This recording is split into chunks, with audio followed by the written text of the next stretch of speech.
Hi, I'm Pierre Escobar from Riviera Macro, and today I'd like to invite you to a virtual visit of my latest photo exhibition called Our Magnificent Neighbors. Follow me and I'll show you what I've done here in the gardens of the International Museum of Perfumery in France.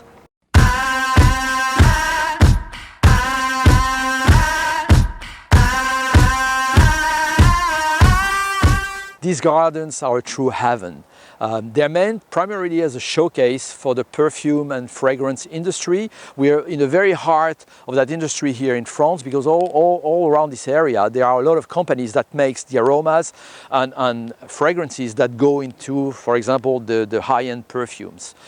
So the gardens are meant to showcase the plants that have been used traditionally in this industry. Lilac, irises are blooming right now. Here it's all rose bushes. Behind me over there, there's a lavender field. So these are all perfume plants. It's also a haven of biodiversity, and I've been working with them for a while now, and I've been doing a lot of photography here. So this was a perfect place to set up an exhibit that will show how much biodiversity we have here in the French Riviera.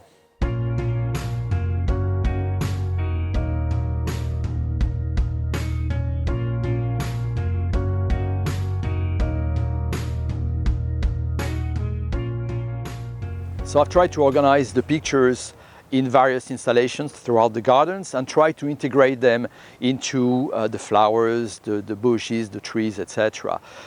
Every installation has a theme, has a message. There's a little panel that explains every installation, and what I want to convey is a sense of beauty, but also a sense of necessity. It's necessary to conserve all the different animals.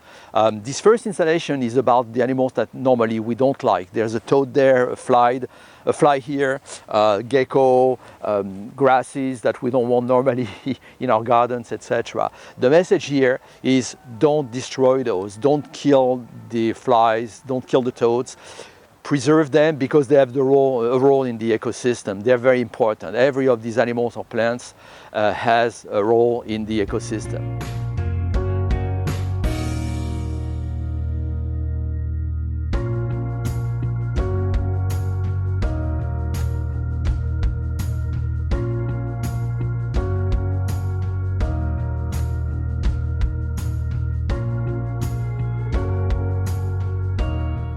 The second installation is about both diversity of life and unicity. Diversity because you can see all these different life forms, and unicity because we are all based on the same code born by the DNA. All the living organisms are using these four same letters which decide whether you become an insect or a human or a chimpanzee or a bird or a whale. Okay, so that's a marvel at the molecular level. We all are based on the same code, and because most people will visit the gardens are not scientists, I think it's important to remind them of that DNA is the universal molecule, and I try to sort of reconstitute a double helix here around the tree with different life forms to show that.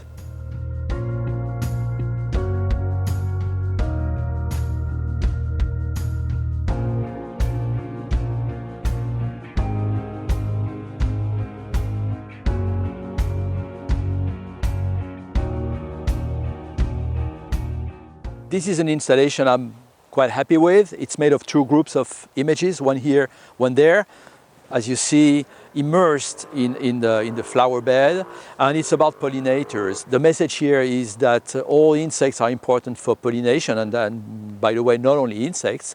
It's not just the honeybee, it's all sorts of other insects which are featured here. Most of these images feature insects actually covered with pollen to show their role.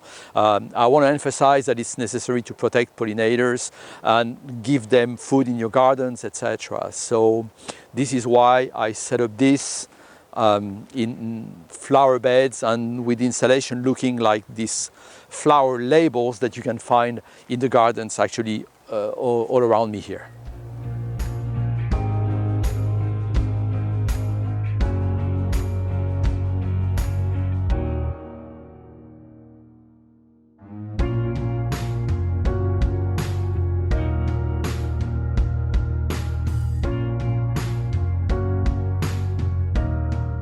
So this is one of my large-scale installations. This is a tarpaulin that's about 6-7 meters long, and it features dragonflies and damselflies because the theme of this installation is the wetlands.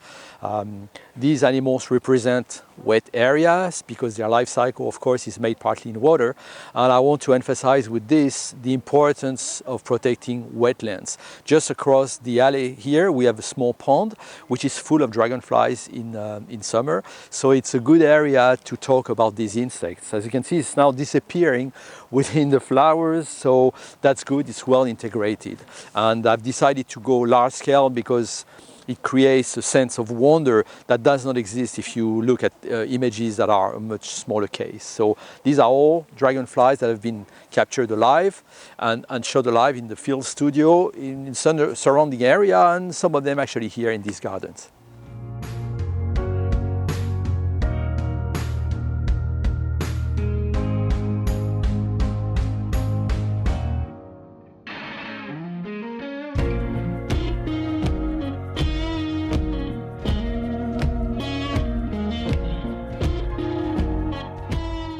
This next installation is called the Mobiles, and you obviously understand why. I've had these images cut into a shape by the printer and suspended here in these beautiful olive trees. There's 2 trees with suspensions, and this is about cryptic biodiversity. I want to instillate a sense of hidden biodiversity in the people who will visit the exhibit, because people just see an insect, they say, oh, it's a fly, it's a wasp, it's whatever, and they don't know how much diversity can be behind a single shape. So one tree has images of wasps, the other one has images of grasshoppers. In the area, for example, here, not far from here, in some places we have 50 species of grasshopper in the same meadow. So it's incredible. So this is to convey the message that there's a lot that we don't see. When we see an insect or a spider, there's a lot of things that just go beyond our radar if we are not entomologists or attuned to looking at insects and spiders and all sorts of invertebrates or even vertebrates.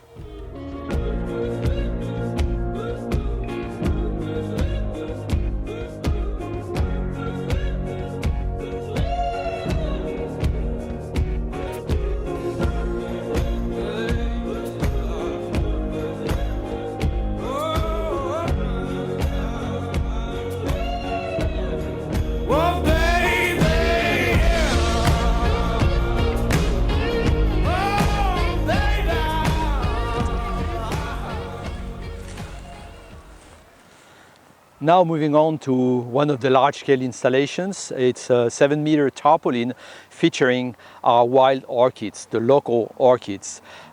This has represented quite a bit of field work because it has to be done over several seasons. By the time you find some of the orchids, they soon will disappear. And this is to just convey the sense that there's a beautiful biodiversity of these wild orchids around here. We have, I can't remember, maybe 40 species here on the French Riviera, something around that. And most people ignore them. Very often I'm there lying in the grass shooting the orchids. People have no idea they are there because they're quite small plants. And so that's both maybe a more spectacular display and also to, again, tell people about the hidden biodiversity that lies at their door.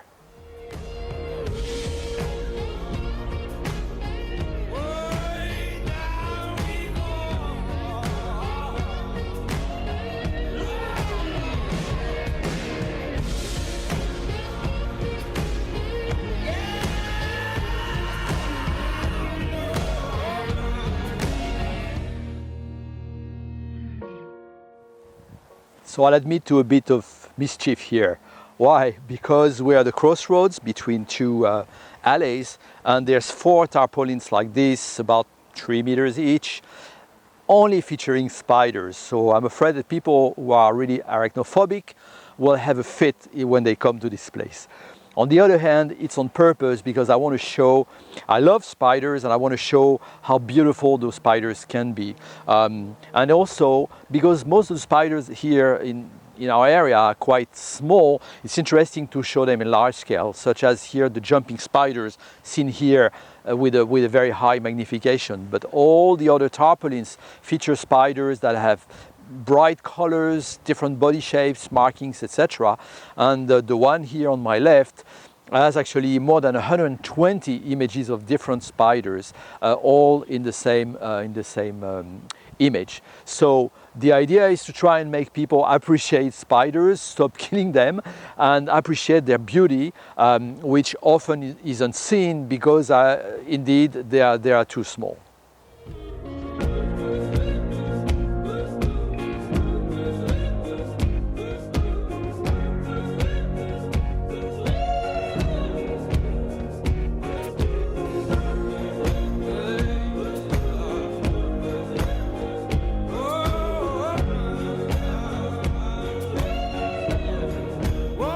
Well, this is what I consider to be quite the centerpiece of the exhibit, both with location, size.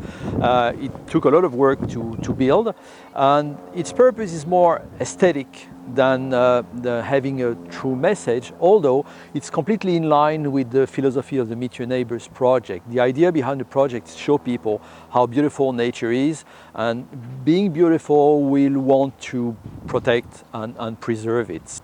So in the cube, I've installed pictures of some of the brightest insects that I could find. Some of them are actually tiny, like the cuckoo wasps or the jewel beetles above me. And the message here is that those colors are due to a physical nature, for one, so there's a bit of a scientific explanation, but also the message is these animals are tiny, you don't see them, they are there, they're incredibly beautiful, so let's preserve them and preserve our environment. So that's it for the tour. For all my friends all over the world who unfortunately won't be able to travel this year, I hope you have enjoyed the virtual visit. And for the others, if you have a chance to come over to the French Riviera this year, well, please do visit and drop me a line. See you for the next episode.